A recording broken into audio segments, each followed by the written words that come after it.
Hi and welcome. We're now looking at gender dysphoria, and this is in part 1, and we'll look at sexual dysfunction in part 2. Now, it's important to bear in mind that our attitudes towards sexual activity are incredibly diverse. I mean, whether you look at it around the world, or even in North America, or again in Canada. And so, what is normal is clearly influenced by socio-cultural factors. And so sexual behavior is labeled as abnormal when it deviates from the norms of one society.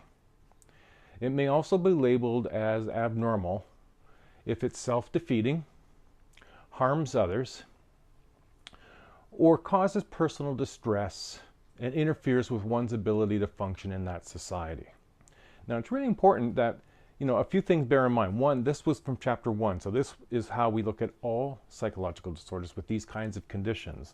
But the other component that's really important to note is that sexual behavior is really largely influenced by social cultural factors. So what is considered normal in one culture may be considered abnormal in another. And in fact, what is considered abnormal today could be viewed as quite normal in the future. And so it's the way that society defines what is normal and abnormal, where it fits within this scale or this condition of does it fit within the norms of society. Okay, so what we're going to look at is the types. When we talk about gender dysphoria, we're going to look at the theories, and we're going to look at treatment. All right, so let's get started on this chapter, and I hope you enjoy it.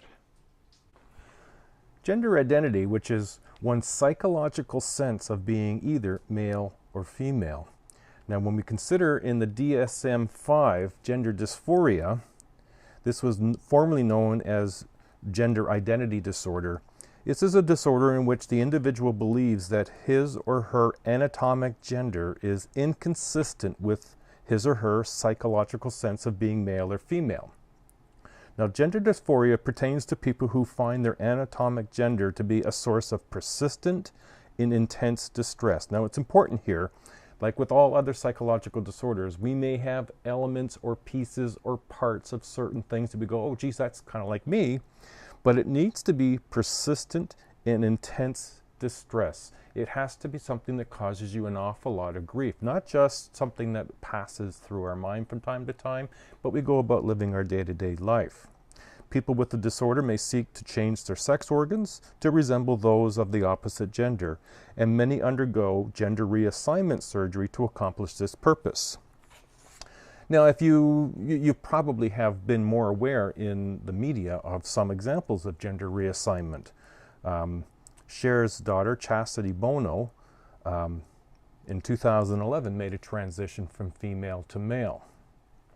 Bono has gender identity disorder and has undergone the hormone and surgical procedure to transition from female to male. Jenna Telkakova was a Miss Universe candidate in 2012. She finished in the top 12 of 62. And Bruce Jenner, of course, and Caitlyn Jenner. Bruce Jenner was a famous Olympic champion in the decathlon, and of course you've been maybe familiar of Caitlyn Jenner when he's made his transition. Of course, these individuals are more famous. There are many others not so famous who also pursue gender reassignment. Now, if you think about the theory behind it, like what might be the reasons that this might occur, there's a number of different possibilities, but we're only going to look at a couple focal points here, and that is one around psychodynamic. They consider either extremely close mother-son relationships or detached absent-father relationships as being instrumental, thus fostering strong identification with mother, identity and behavior in the males, or in girls, a weak and or ineffective mothers and strong masculine fathers may develop stronger little men identities and behaviors. Now remember, psychodynamics and Freud's traditional format, you'll see this run through this particular chapter a bit, especially in psychological dysfunction, sexual dysfunction, is this relationship between childhood trauma and his psychosexual stages.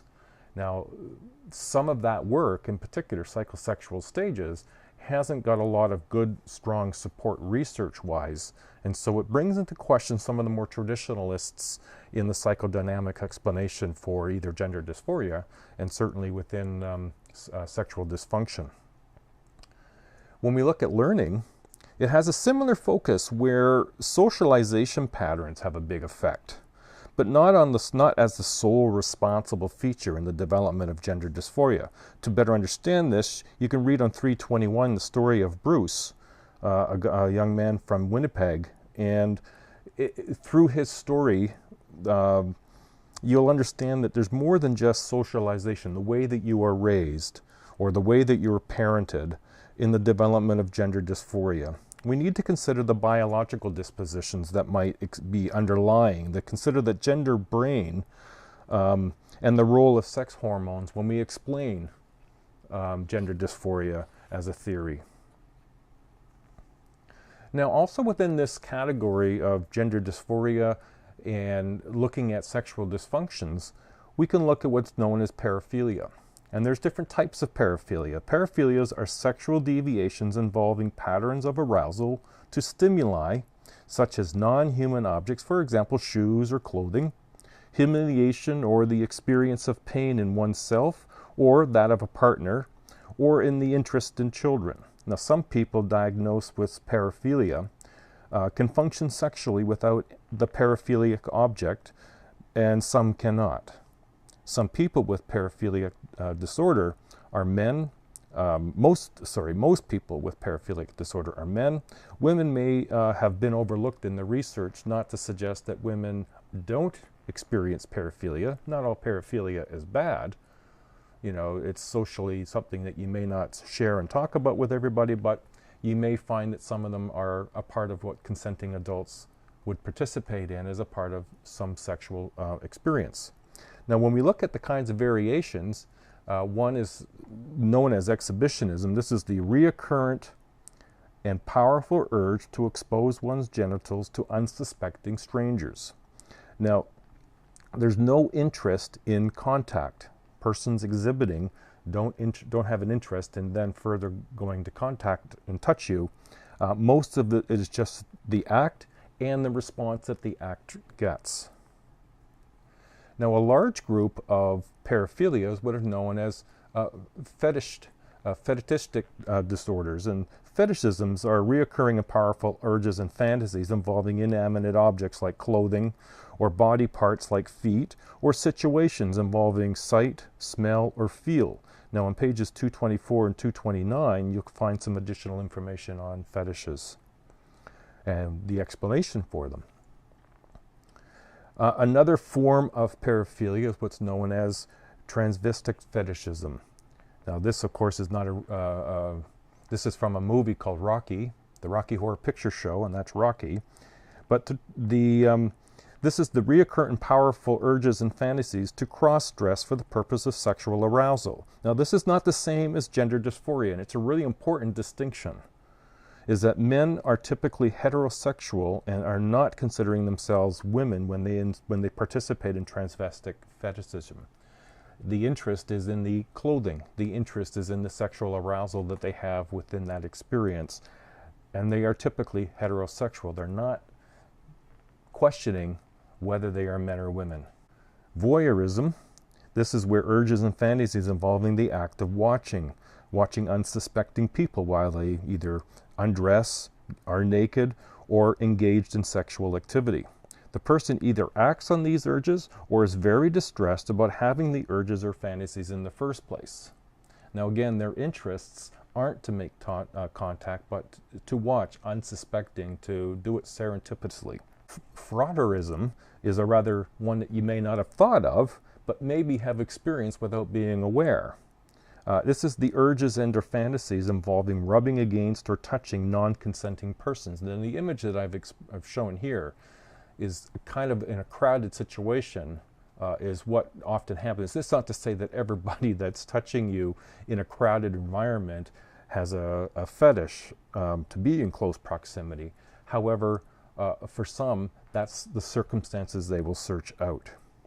And then, of course, a very difficult one for many people is pedophilia, and this is the recurrent and powerful urges and fantasies involving sexual activities with prepubescent children.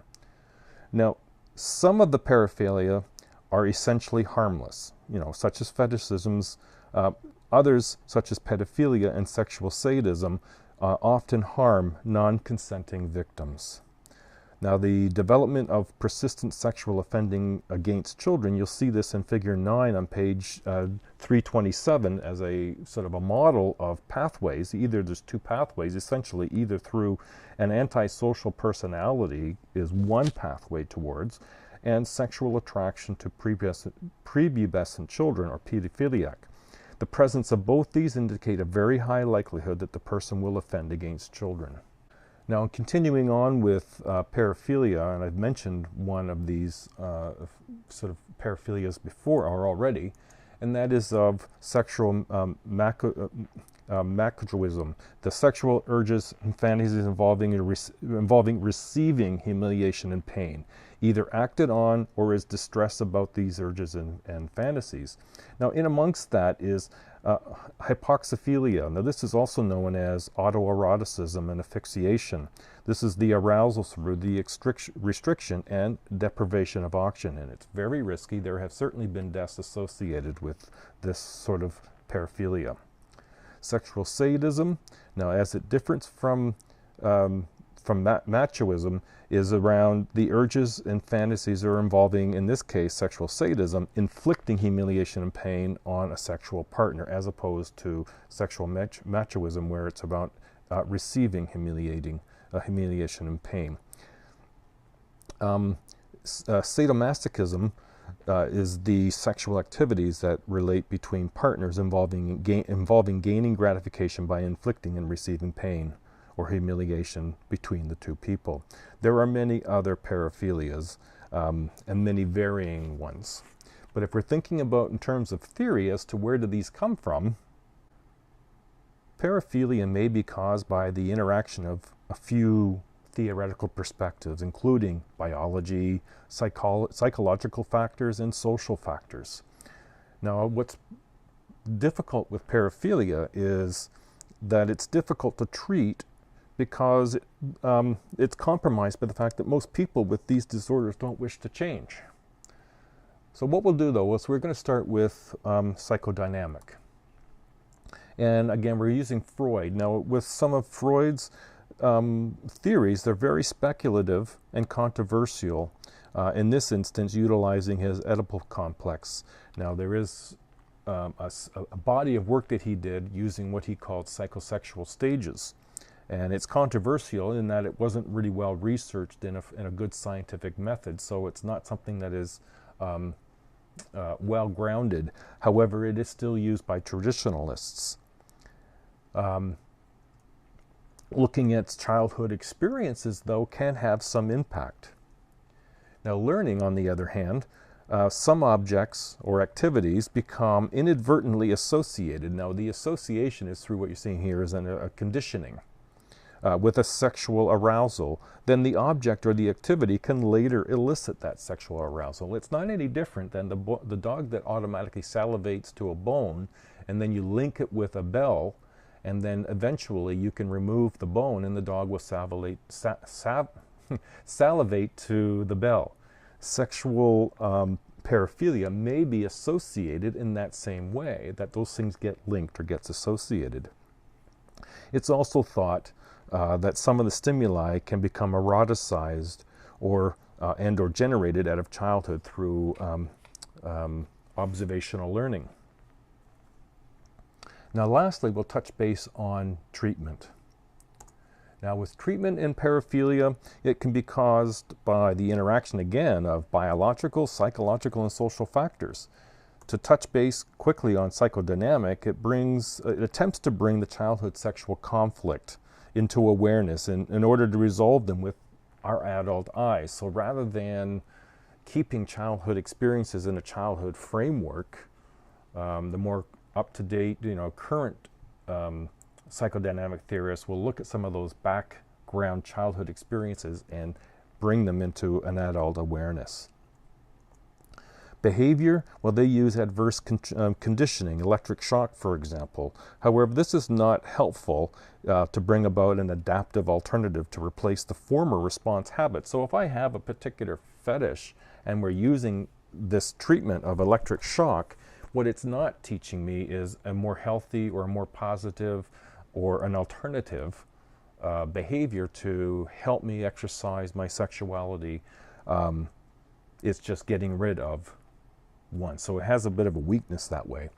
With biology, we often are using SSRIs. Prozac as an example for things like voyeurism and fetishism. Since SSRIs have been effective with obsessive compulsive disorders, the researchers are beginning to think that there's a relationship between fetishes and obsessive compulsive disorder. Now, efforts, like I mentioned before, are made difficult to treat paraphilias, and because people generally don't want to participate and don't want to change them. Now, in your chapter is a section on sexual assault. Now, I'm not including it here, not because it's not important, but because it's not a part of the DSM-5. Although it's, it's an important topic, it's not a psychological disorder. And so it's not, I'm not including it, or I'm not including it not because it's to diminish the seriousness of what sexual assault is. I just don't think we need to add some things that isn't a part of what is a psychological disorder. Okay, so we are done on this chapter portion on part 1, and you'll find part 2 posted as well. Enjoy. Good luck, everybody.